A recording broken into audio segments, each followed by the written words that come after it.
brand new CNN reporting on Defense Secretary Pete Hegseth and his use of the Signal messaging app. This as he meets with NATO Secretary General about the war in Ukraine. We want to welcome our viewers here in the United States and around the world. I'm Wolf Blitzer with Pamela Brown, and you're in the Situation Room.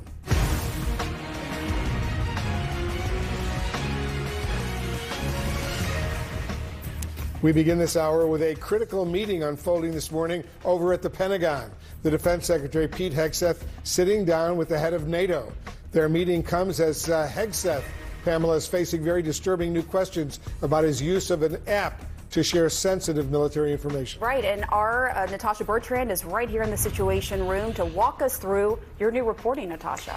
Yeah, Pam and Wolf. So what we're told is that weeks before it first emerged that Secretary of Defense Hegseth was using Signal to discuss sensitive military operations, an aide, a very trusted aide to Secretary Hegseth, actually had Signal installed on one of Secretary Hegseth's desktop computers inside his office at the Pentagon.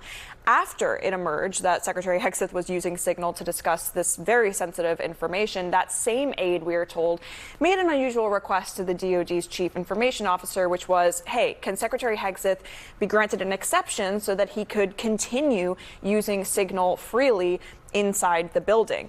Now, that question, we're told, it really raised eyebrows among other senior DoD officials, particularly coming from a person who was at that time a uniformed official. It seemed like something perhaps the civilian chief of staff should do.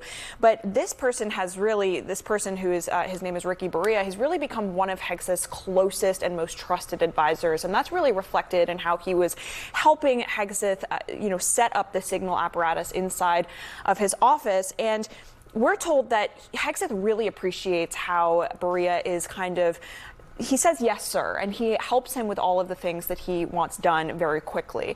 And so this Signal aspect of all of this, it not only reflects how important he has become in his inner circle, especially as that inner circle has really shrunk, it also reflects how key Signal was to Secretary Hegseth's kind of day-to-day functioning inside the department and how much he relied on it. It certainly is. I also want to ask you about this morning's meeting between Hegseth and NATO Secretary General. What do we know about that? Yeah, so Secretary General Rutte, he is meeting this morning with Secretary Hegseth in the Pentagon, and they are expected to discuss, of course, the progress of the ceasefire talks between Russia and Ukraine. Hegseth is expected to express and relay President Trump's frustrations with the progress or lack thereof of these peace talks. But Secretary Hegseth, writ large, he's really tried to pull back from a leading role in coordinating and, allowing the U.S. to provide military aid and other forms of aid to the Ukrainians, because, of course, that's not the priority for the Trump administration right now. Even as Secretary Rutte has said repeatedly, NATO stands unwaveringly behind the Ukrainians in this moment. All right, Natasha Bertrand, thanks so much, Wolf. Good reporting. Thank you, Natasha, for me as well. Over at the White House this morning.